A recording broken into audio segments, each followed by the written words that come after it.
With me for the first hour, though, got the writer and academic, Maya Goodfellow. How are you, Maya?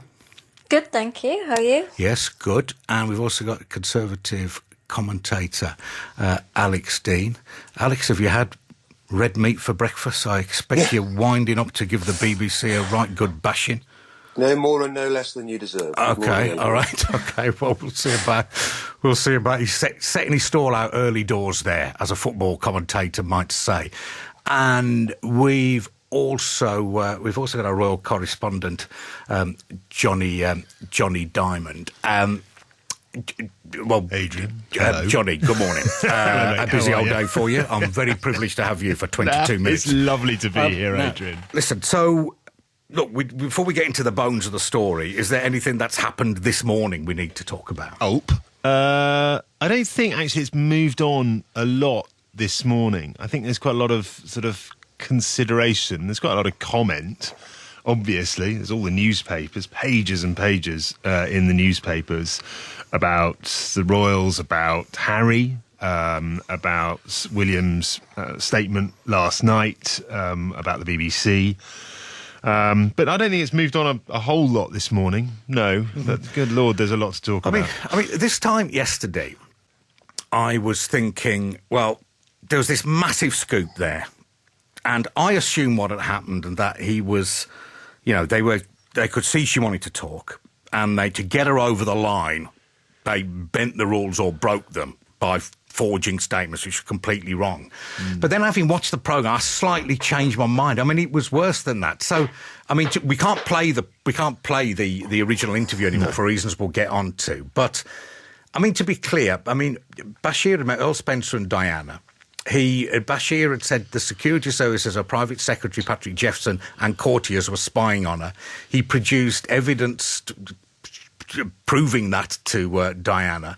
And that's why the interview happened. And there's an exchange in the programme, which I found incredibly arresting, where it was said that by the correspondent that, with a straight face, having given her all this evidence that courtiers were spying on her and campaigning against her, that Martin Bashir, with a straight face, then asked her, and I'll have to quote because we can't play the clip, do you believe a campaign was waged against you?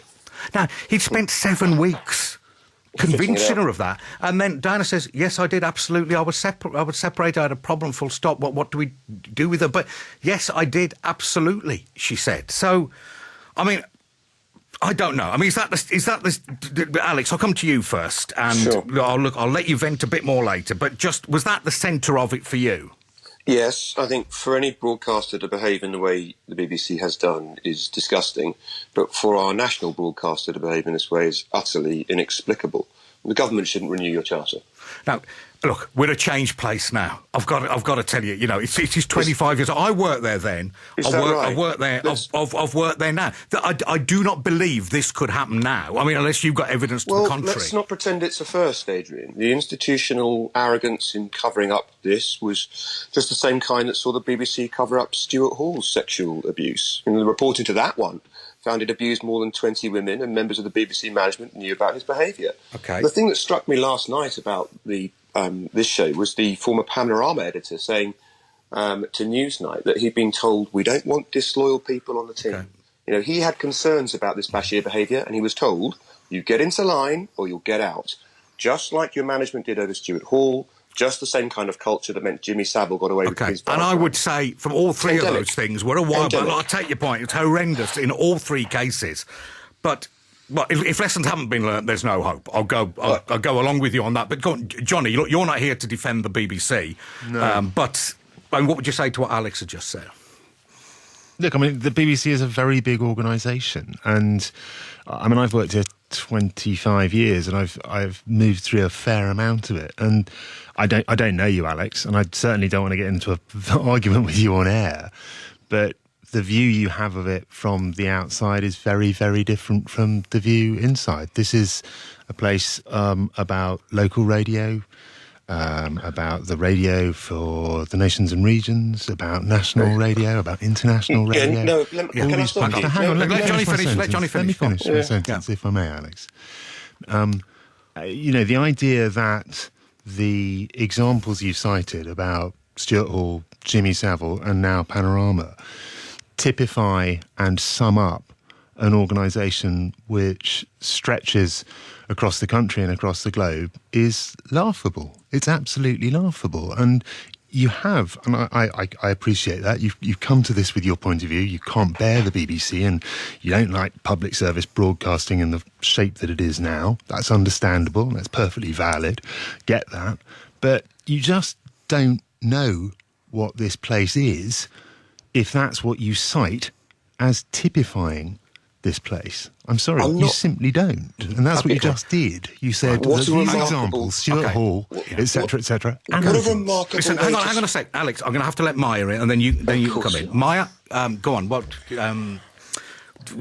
your view on what you've heard? Yeah, well, I mean, I think obviously the BBC do not come out of this well, and I wouldn't sort of be attempting to say anything otherwise. But I do think that, there's a question about suggesting this then means the entirety of the BBC culture or the way that the BBC does journalism, that it's a reflection of that, and I'm not convinced by that. And I'm not someone who's just an arch defender of the BBC. I've got critiques. But the other thing I suppose that I would also want to think about is, whilst I don't think this particular instance is necessarily replicable, like there's specific things about this story that are very context specific, I do then think we need to ask questions about the kinds of behaviour that happens at other media organisations too, and the impact that this kind of journalistic behaviour, A, how widespread it is, and B, the impact that it will have on people who are less powerful, people who never actually get heard. And so I wouldn't be on the side of saying this, and I'm not necessarily saying this is what Alex is saying, but I wouldn't necessarily be saying this is indicative of the entirety of the BBC culture. But I do think we need to ask questions about journalism more broadly. Okay, Alex? Yeah, I'm not sure Johnny listened to me, and if he did, I'm not sure it's really a human reply. Okay, don't be nasty to Johnny. He's a nice guy. Hang on, Anyway, I said you covered up for paedophiles, and the reply was, but we're really big and quite good at light entertainment and the news. Do you really think that's a human response?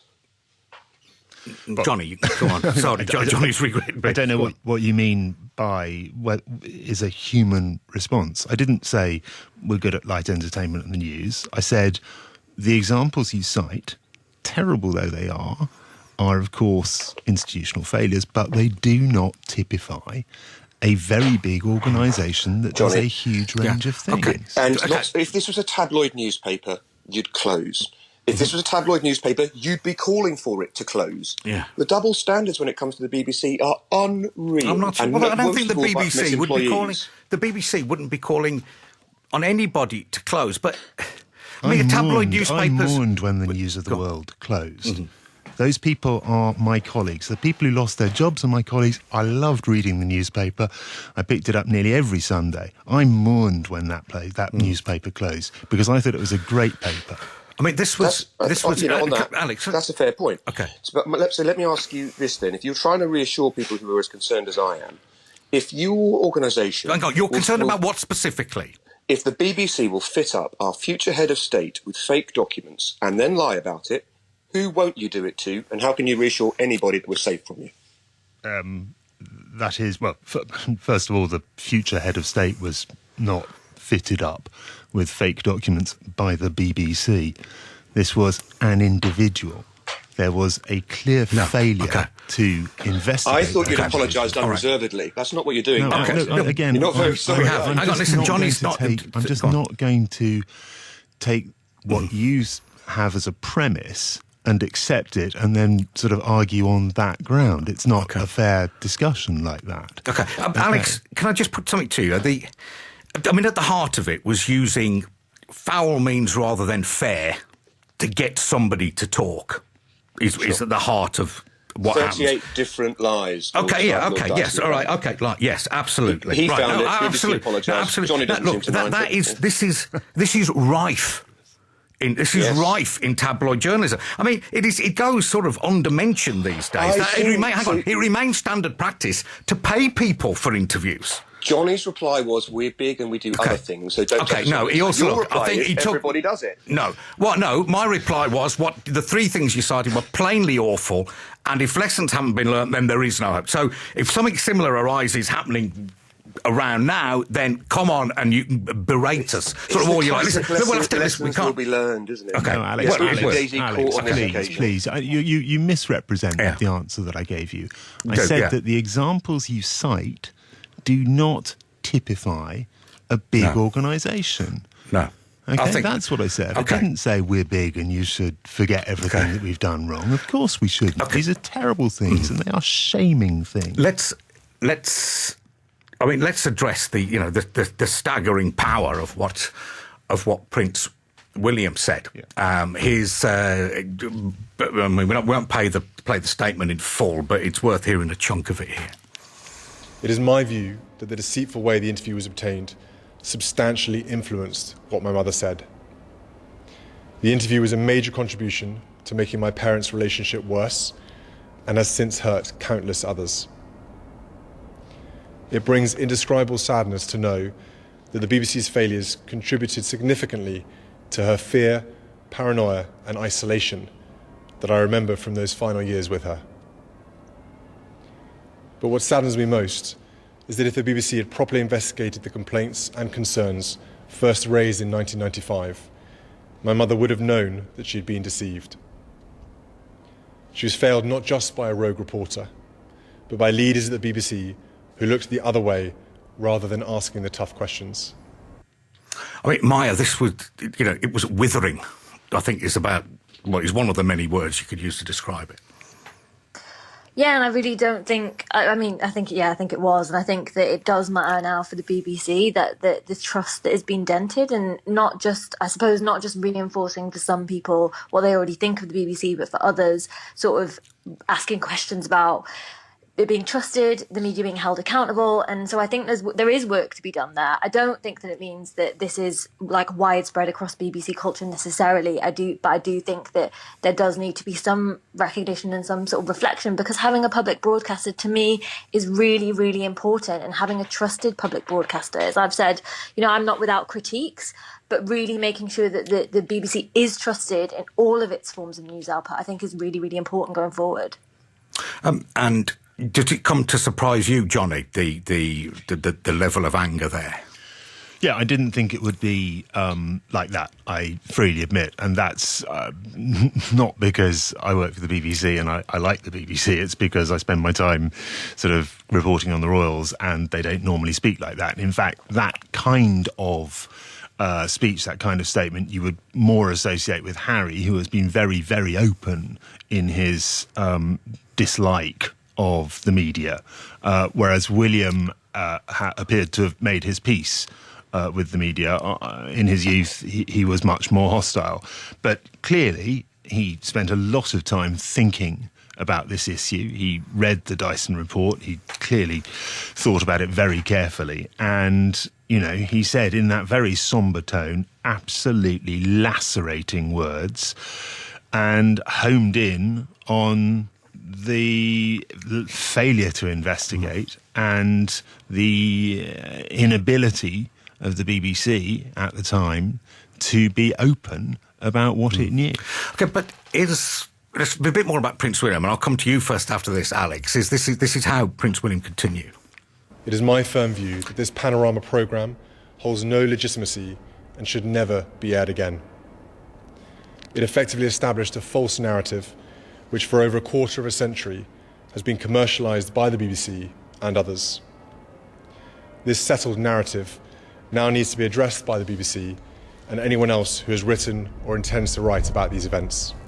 So, Alex, do you think it just changed the whole narrative? It puts a different angle on it, but the fact was the marriage was in trouble. Yeah, and did get further into it. Does the whole narrative really completely change now? I think what Prince William said there was that it was not just Bashir, contrary to Johnny's position. There were senior leaders in the BBC who chose to look the other way and not investigate what plainly needed investigating. And that approach formed the narrative that has played its part in the last 25 years of his life and the way that this whole story is being Did it interpreted. change the whole story?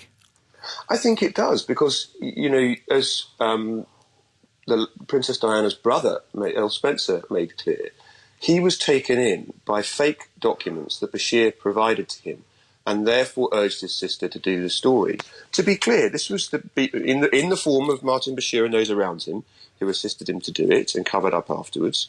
This was the BBC playing with a vulnerable woman's mind with the very highest of stakes, and then carried on with a supposedly award-winning interview front and centre for the next 25 years. Okay. You deserve everything you get on this, fellas. Well, sometimes you should stop making excuses and just say sorry. Well, it's not for me or Johnny to say sorry, but I can just... it's absolutely wrong. You know, it's absolutely wrong. And I think as we both made clear what happened. I mean, it's something I think we probably can agree on. We probably all work for organisations like this where...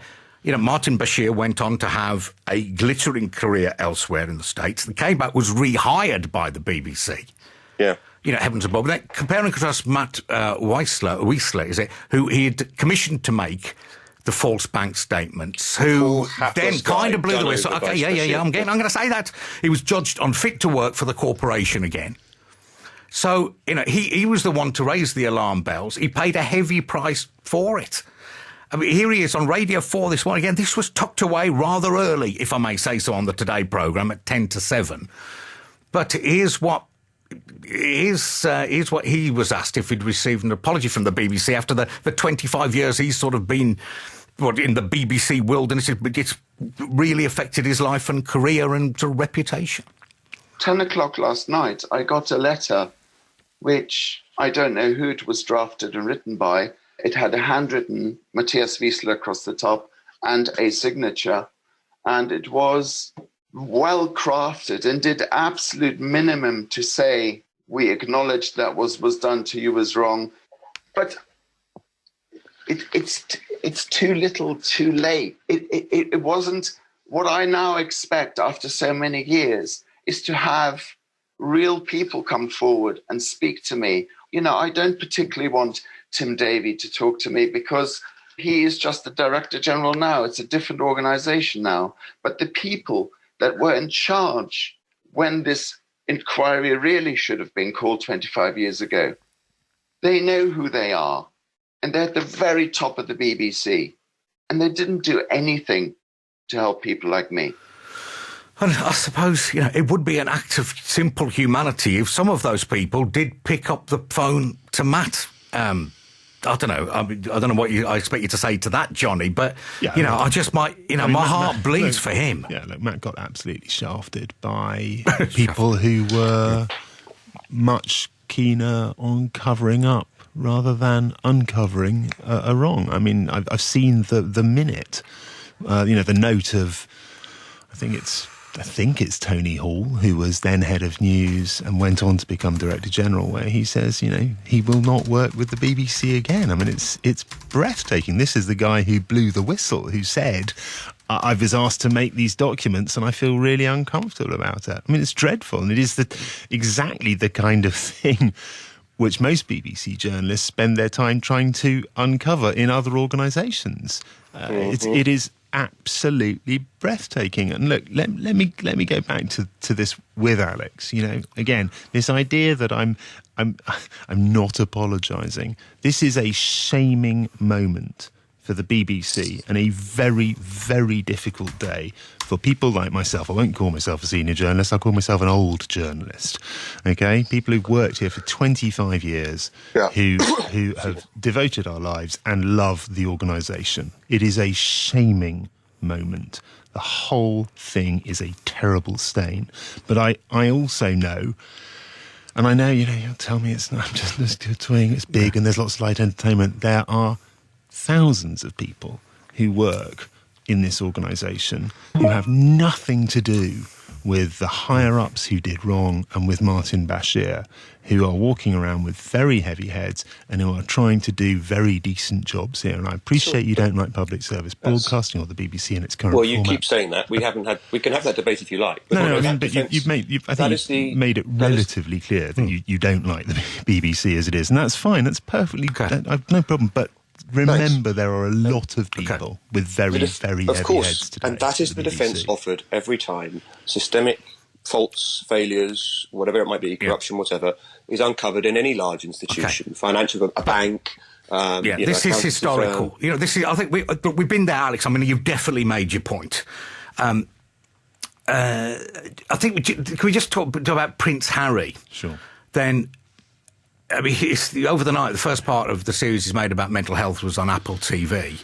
Yeah, it was stunning timing. The me you can't see with Oprah Winfrey, and I mean, here he talks about how he turned to drink to cope with the pain of losing his mother. Hearing him now talk about this, you got to say you're seeing it from a slightly different prism than we probably would have been if last night's documentary and the report release and everything hadn't happened yesterday. Yeah, I mean, let's just have a quick listen to him. Sorry, Johnny. I was willing to drink. I was willing to take drugs. I was willing to try and do the things that made me feel less like I was feeling. But I slowly became aware that, okay, I wasn't drinking Monday to Friday, but I would probably drink a week's worth in one day on a Friday or a Saturday night. And I would find myself drinking not because I was enjoying it, but because I was trying to mask something. Now, Molly, Maya, I called you Molly again. Sorry. Maya, I can't imagine you much of a monarchist, but, just in the light, I said, of what we heard last night, you suddenly, you realise anew what he went through.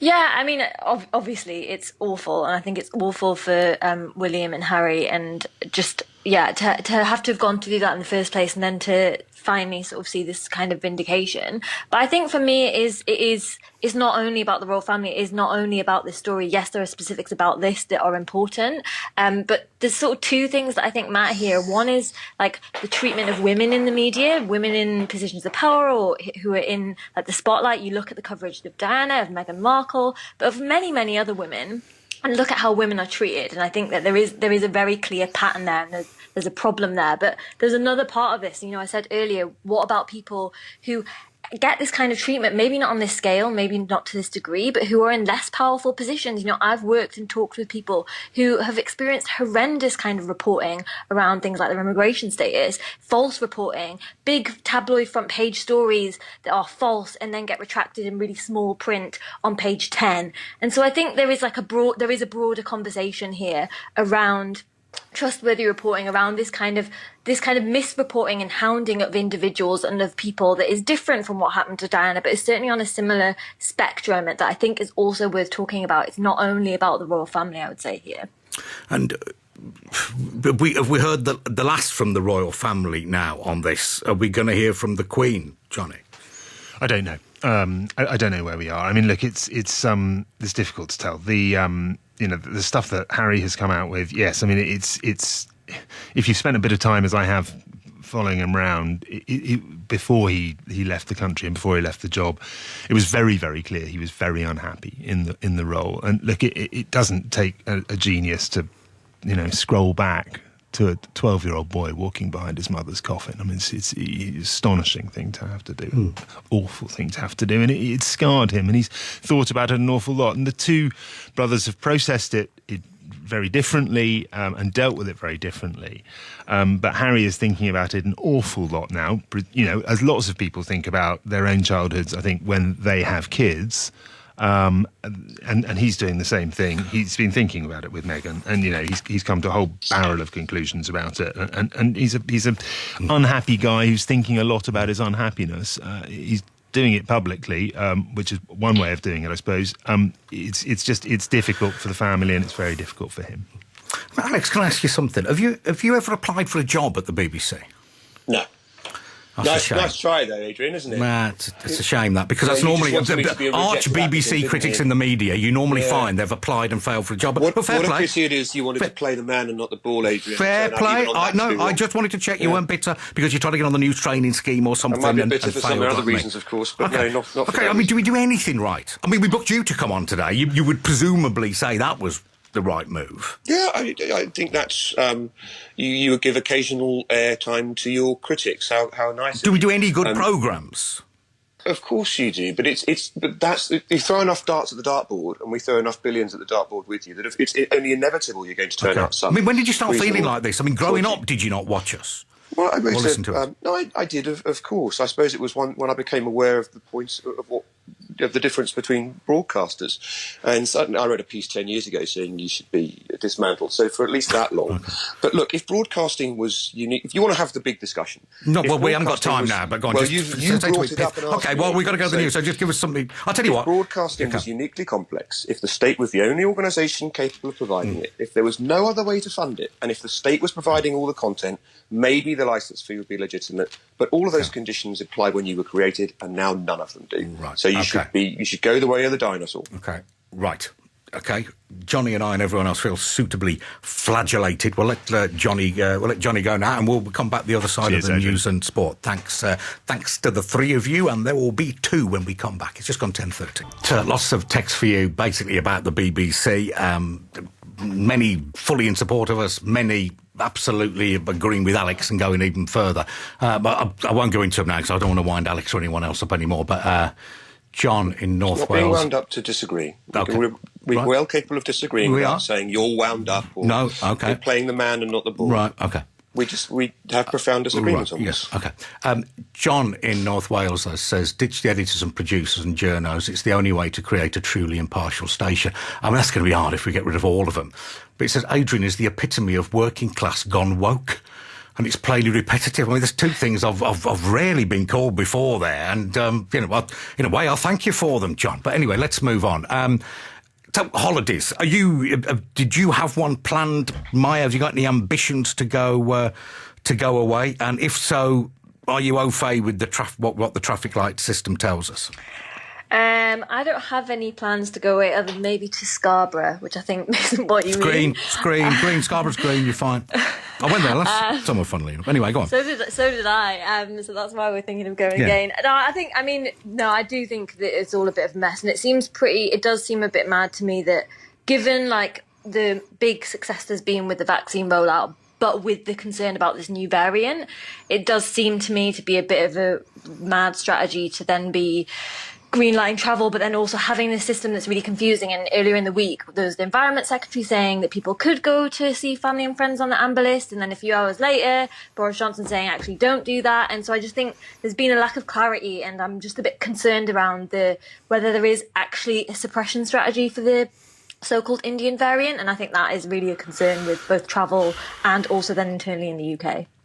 Okay, Alex, where are you on what the strategy is? I mean, first of all, the clarity of the amber thing. We have got this frankly confusing system where red means don't go there and amber means, well, don't go there, but if you're desperate, you can go there. Would you acknowledge that's slightly confusing?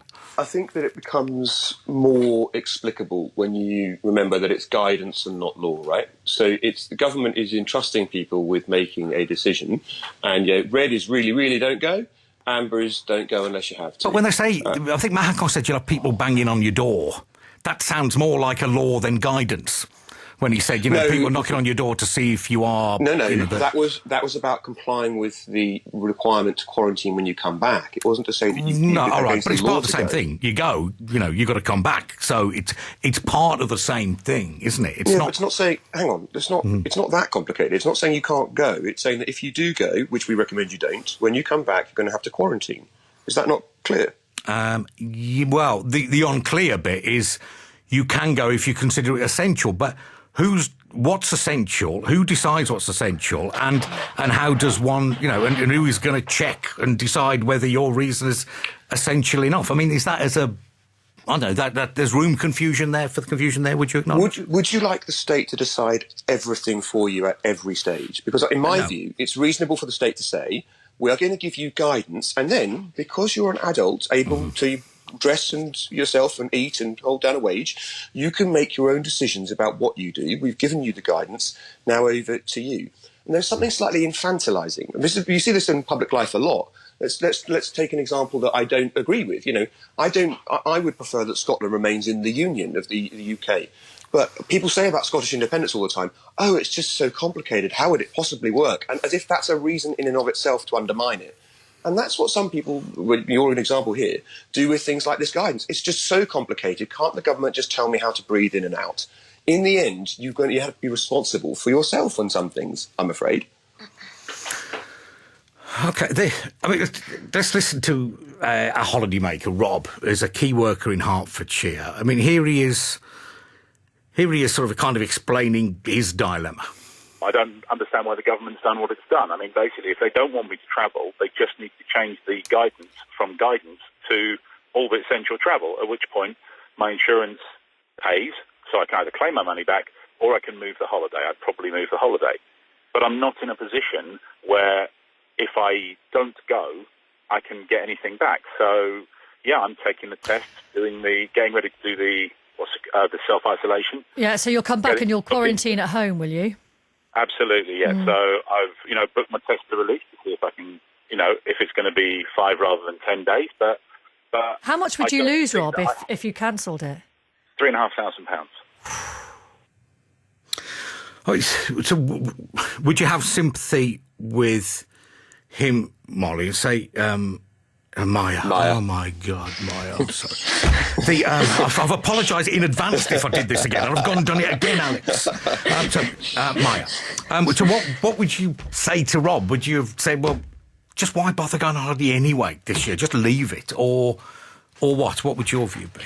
No, I understand that it's difficult for people to make this calculation. I think this is one of the problems and I'm not someone who, like, in usual times is like wanting the state to restrict the things that we do. That's not my position. But I do think that given the circumstances we're in, having this rule set up in the way that they do, as we have the major concerns around changing variants. If you look at other countries and you look at the travel restrictions they have, the ones that have managed to control the virus and suppress it have had decent travel restrictions the whole time. And that's one of my major concerns here. And the other thing is if the government are going to they are going ahead with this traffic light system. They say one of the things you need to do then is self-isolate. And we still have a system whereby some people cannot afford to do that. And so I think that there's a problem there around making sure that people are able to follow the guidelines, as well as a problem with the guidelines themselves, I would say. So, I mean, Alex, it's a fair question. Instead of guidelines, would you rather the government just outright banned it and just say, look, you won't go, just make it absolutely clear, black and white.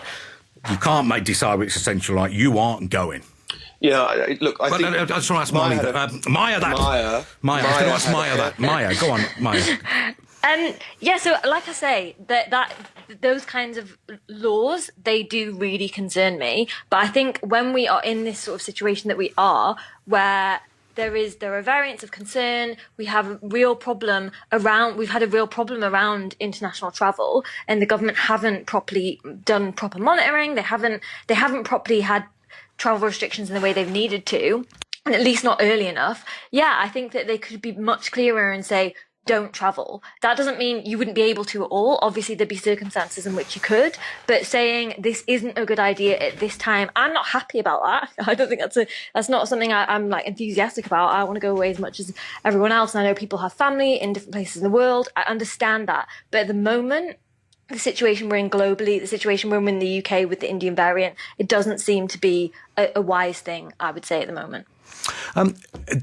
Regarding the Indian variant, I mean, there are two schools of thought, and to some extent they're probably both true, which tends to be the case. Is one, in places like Bolton, it has spread partially because of influx of people who've come in from India, have flown in before it was put on the red list, or since it was put on the red list before the flight stopped, or whatever. The other school of thought, which is explained here by the health secretary, is it's the fault, if you want to use the word fault, of those who haven't been vaccinated. Just have a listen to what let's have a listen to what Mr. Hancock said. To anyone who feels hesitant about getting the vaccine right across the country, just look at what's happening in Bolton Hospital, where the majority of people in hospital with coronavirus were eligible for the jab but have chosen not yet to have the jab and have ended up in hospital, some of them in intensive care. Vaccines save lives, Mr. Deputy Speaker. They protect you, they protect your loved ones, and they will help us all get out of this pandemic. Now, to some, this was shifting the blame, and lots of people said it, but here's a quick clip of Tansy, who was queuing for a COVID test in Bolton. He was this is why he said the problem was. Every time you buy the papers, all you see is Bolton's on high alert, and it's 10 times higher than every other borough in the whole of England. If Boris put India on a red list weeks ago, then I think this problem would have happened. They've just come from India, they're spreading the variant, and I could see what was going to happen. Like last time when coronavirus cases were up. So which way do you go on this one, Alex? I think, well, as you said in your introduction to it, both can be true at the same time, right? And there's probably some overlap between those people who've arrived from countries with higher apparent variants and some people who are reluctant to get jabs. I mean, some people, at least, in that group will not want to get jabbed because there are some people in every group that have shown what we're now calling, apparently, vaccine hesitancy. But I think we've got to do a better job, I think, as a country of convincing people on the merits that they should get vaccinated. Not try and bully people into it, not try and coerce them, but to convince them that it's in their interests. And actually, I don't view the biggest issue as being, between ethnic communities or whatever was being hinted at in that first example. I think probably the biggest stark example is the gap in vaccination on age, where younger people are being more sceptical about receiving the jab and being treated as if they're kind of mad and selfish, whereas in fact it's relatively rational to look at something and think to yourself, the chance of me getting sick from this is very low. The chance from me getting sick from the jab is also very low, but is not de minimis. I'm entitled to weigh them up. And what we've got to do is convince people to have it rather than try and browbeat them into it. That's for me the biggest issue here.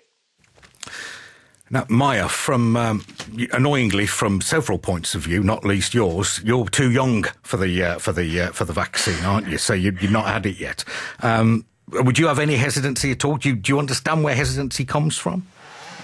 Yeah, I mean, I do understand where it comes from, and I think there's different reasons for different people and around why they're hesitant. So I would agree with Alex actually on this one, that it is about giving people the information, like showing people why it is good to get vaccinated, and not sort of meeting it with this like bullying or whatever we want to call it. I mean, I will get the vaccine. I'm scared of needles, so I'm not enthusiastic about that part of it. But yeah, I do want to get vaccinated. But I think on this, there's actually two things that are worth saying. One is that Zubaida Haque, who's from Independence Age, has said that claim by Matt Hancock we need to be careful around, because that's based on 18 hospitalisations, where yes, it seems the majority of people hadn't been vaccinated, but it's a really small sample size. And we know that 6 of the people, of those 18 people, had the vaccine. So there's something there around really understanding what's going on. But the other thing is, there's another issue here, which I think is important. And it's not saying it's one, it can be all of these working together. But the other issue is that this week we heard that there were major track and trace failures in 8 local authorities, including Blackburn, which has had really high cases of this so-called Indian variant. And so there's a key issue here around the track and trace system needs to be working at full capacity, the way that it should be working. There's questions to be asked about why local NHS capacity wasn't scaled up. People who are equipped to do track and trace right at the start of the pandemic, and this is outsourced. And so I think that is another part of this, is people not even knowing they've tested positive for it because of failures of track and trace. And so I think that is in the mix as well of understanding what's happening. Well, what is the needle thing? I've never really got that. I mean, I don't much like it, but I just don't look. And they say a little scratch, I think, oh, she's scratching my arm. I must have been injected 1,000 times. I've never seen it go in. Why would you look? So if you don't look, what's the problem? I don't, obviously. I do try and look away. It's just in my head now. I faint when I get blood taken. I'm not proud of it. but is that the removal of blood, or is that the prick of the needle? Well, so it is the removal of blood, but now I actually haven't had a jab for ages, so I don't know how I'll be. I will look away. Everyone's told me it's fine. I'm sure it'll be fine, but I just will warn them that I might. Alex? Have a turn. Yeah, I'm afraid I'm much the same as Maya. Oh, I've got a bit of a needle phobia myself. No, I've had my first jab, right? I went along and overcame that, and I don't faint or anything, but I really don't like it. So what do you do? More than you just go all woozy and start loving the BBC or something, or you lose your mind? That's unlikely to happen even in such straitened circumstances. But I look away, Adrian, and I try hard to think about something else. The thing I would say to people who feel like Maya and I is that it's exceptionally quick and it doesn't hurt when it goes in your arm. You don't feel great the next day, at least if my experience is anything to go by. But it's not a great big needle or anything. It's not the sort of thing you might have been afraid of when you were a kid. Okay. Excellent. Alex Deane has snowflake tendencies. Noted. He doesn't like a needle. You've got something on you at least. The railway story, that seemed quite seismic to me. And I think it's probably the reason people haven't talked about it as much, because they haven't really understood what's going on. But it just seems we once had British Rail, and then we're now seeing everything had to change so everything could be the same. When we got this thing, Great British Railways is now set up for timetables and prices. It's so... I mean, what are your thoughts on it, Alex? Is it a sign that was sort of privatisation's too far? It seems to me like we go round the wheel with the railways pretty frequently, from nationalisation, privatisation, back to nationalisation or quasi-nationalisation. And you will remember, this isn't the first time that the state has intervened of late. Indeed, it's said of franchises which were or were alleged to be failing, that it would intervene and take over and directly run franchises until new providers for those franchises could be found. But this is different. So the Great British Railways will now set prices, sell tickets and manage infrastructure. So the businesses will still run the actual trains, but it's a state-owned body intervening to coordinate and run all of those things. And it does seem to me, capitalist as I am, that it must be a bit of an admission of failure of the system that we had before. And most people who use the railways would probably nod with that and say, fair enough. I mean, Grant Shapps was pointing up the absurdities of the current system. This was regarding the systems in place for who, as it stands at the moment, who gets the blame if the train is late and compensation has to be paid, and the train is late because of a bird strike. Until recently, under the delay attribution rules, when a train was delayed by being hit by a bird, then who got the blame depended on the size of the bird. A small bird was the fault of the train company. A large bird, the fault of Network Rail. Of course, trains are expected to withstand, say, a sparrow or a pigeon, maybe even a smallish duck, but not a swan or a goose.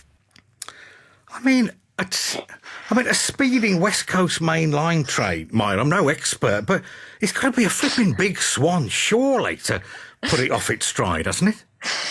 Yeah, I've been stuck on trains where not that has happened, but similar weird things have happened. So yeah, it's not beyond the realms of possible. I suppose on this one, unsurprisingly, I think privatisation has been a failure. Like what we saw with privatisation was a fragmentation of the service.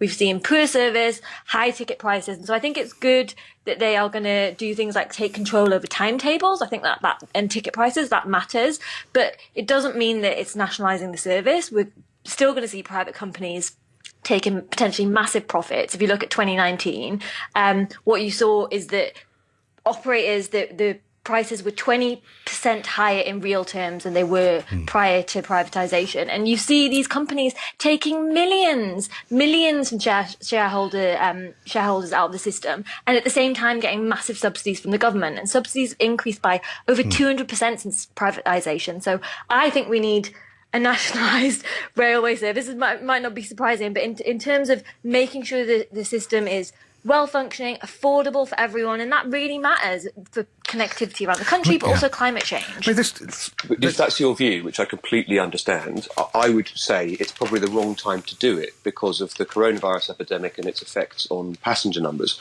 So there's a reason that you chose to mention 2019 income numbers rather than 2020, because obviously 2020, everybody in transport took a bath because people weren't getting on trains in the same way. If you want these companies to contribute to our recovery, then you want them to have skin in the game and be contributing to the costs as we come back, rather than, which your nationalisation now position I think would mean, compensating them and giving them money to get out of the business. So I would argue, even if you do want to nationalise the railways, which for clarity's sake I don't, but if you do hold your position, I would argue now is the wrong time to do it, because you'd be letting them off the hook, wouldn't you? And let's finish. I'm just trying to think of a lighter note. What are you doing this weekend, Maya? Go on, tell us. Make it interesting. Come on. I've become one of those awful outdoor swimming people, so I'm going to swim in a reservoir. No, there's nothing wrong with doing it. It's just banging on about it is the problem. Okay, are you wetsuited and stuff? Oh or? yeah, I'm not. Yeah, I can't do without until it's warmer. A wetsuit for me. And how long will you be swimming for? Oh, also a very short amount of time, like maybe 20 minutes. Okay, it's not long. Stroke, butterfly, breaststroke. No, yeah. Okay, yeah. Get hair wet. No. Keep my hair dry. No. Interesting. I mean, I associate that kind of swimming with getting your head right under, but no, you do it your way. That's fine. Alex, what are you doing? Anything as exotic as that? Yeah, absolutely. Pub both days. Right. What? No cold water, wild water, or any other kind of? No. Just my local, the Albert Arms, or the Duke. In fact, I've just realised the Albert Arms and the Duke of York are my locals. Royal names. You guys probably want to falsify some bank statements for them, don't you? I've got a text you'll enjoy. Adrian, I'm a total BBC lover, and I'm really enjoying hearing a truly non-BBC voice. Well, he's definitely that. Like Alex challenging all the usual assumptions. Please get him on more often. That's good idea. Jesse in Hexham. If you're a single Thank you, man. Jesse. Yes, do get in touch. Thank you very much to both of you. That was all rather stressful, but somewhat enjoyable. Alex, Deane, really enjoyed having you on.